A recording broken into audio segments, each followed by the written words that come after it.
Okay, there we go. I just gotta wait for the one to show up. You know, we'll just say it's moving. You're on camera. Ready, set, go.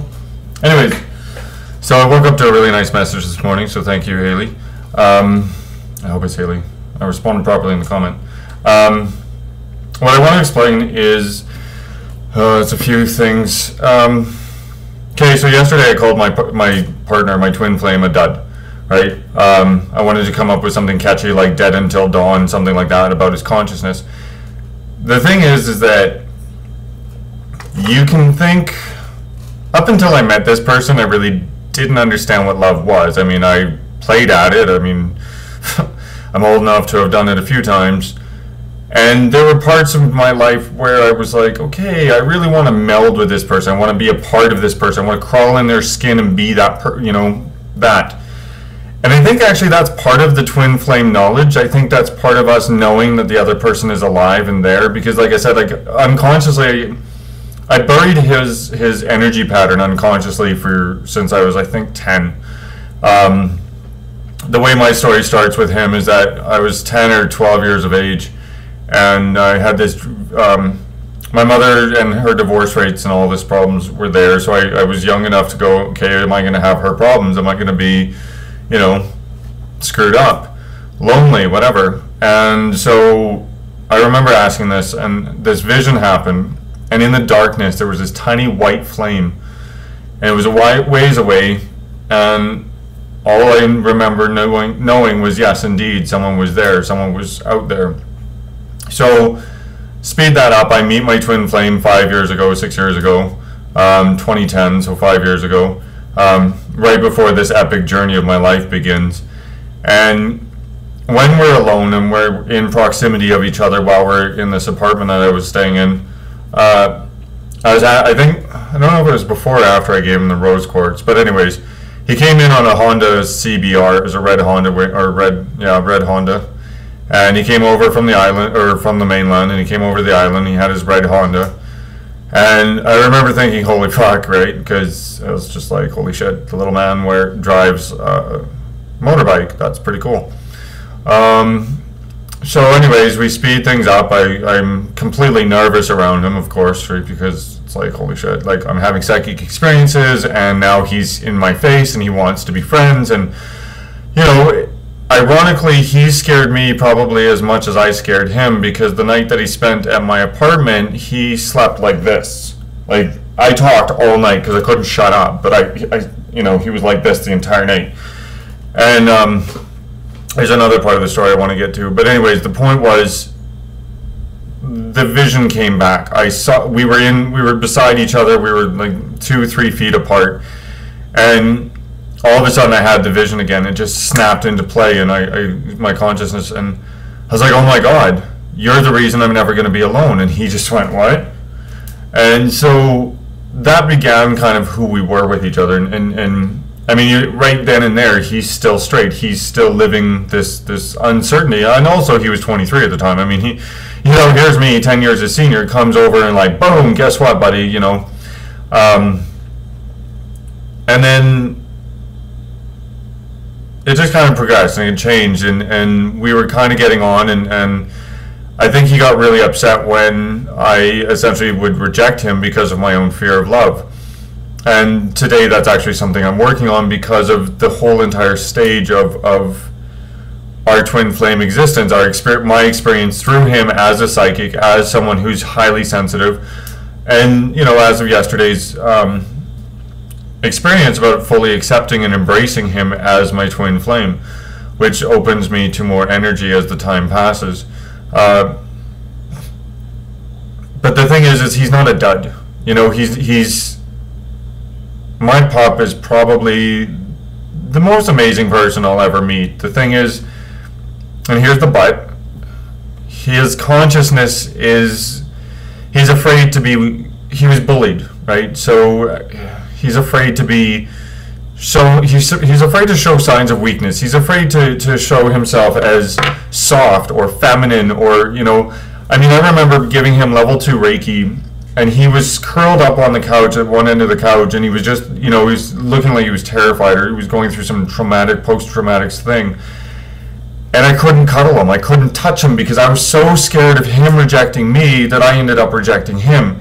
And these are the whole, this is everything that happens with twin flames, is there's so many cross signals that just, you know, like, you have to look at who you are. You have to be able to say, like, what the tangent I'm going on for a second here is, if you want to believe in a twin flame, if you want to have this experience, you need to do what you need to do for you. You need to look at so much shit that it has to make sense to you. You have to figure out that the way you behave is a direct response to how you feel. Because the twin flame, it's revolutionizing. It's you know, it's therapy that you can't get in a therapist's office. I mean, he's my pup. He's my, you know, like, I love him. This is the only person on the planet that I would die for. But let me explain something. I have spent 5 years, you know, the last one alone without him, looking at myself and growing and healing, and looking and growing and healing, and making a lot of mistakes and growing and healing and growing and healing, and Reiki, grow, heal. And it's hurt him because in the middle of me thinking I was grown, I had, you know, finished, more stuff came up, right? And where I'm at now, because of this entire journey, is that I don't actually hate myself. I don't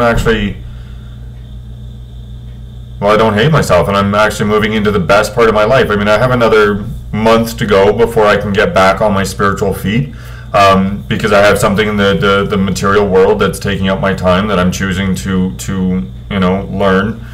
And once that learning's over, it's like kapow. It's fully back into you know, the spiritual meditation, the Reiki, the ongoing stuff.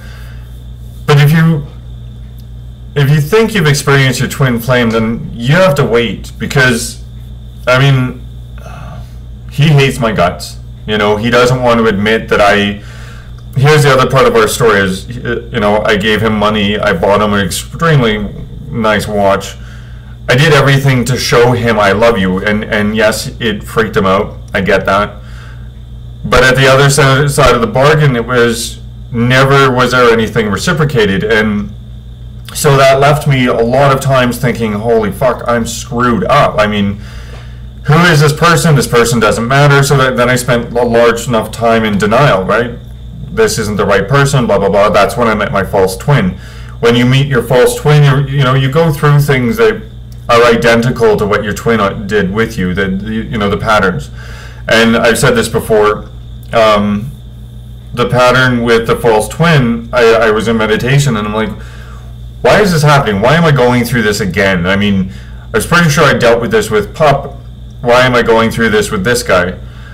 And this voice broke through and said, because you need to know that it's healed. You need to know that you've grown and you've changed. And so the exact situation had to come up to learn you in you learning yourself. In other words, you know, in short layman speak, you grew up and you dealt with your stuff, and now it's gone. Now you don't have to worry about it if this ever happens with your twin flame again. And so, that being said, then there was other things where it was like, okay, this can't be the right person, this can't be the right person. But I mean, this person created Kundalini in me. My pup, thinking about my pup in the middle of meditation, suddenly I'm, you know, talking to a man that was part of Aleister Crowley's life, was pivotal in turning Sri Lanka into, or Ceylon into Sri Lanka. You know, and I never met this man in my life. It was the first experience I ever had as a medium, person-to-person medium, spiritual medium.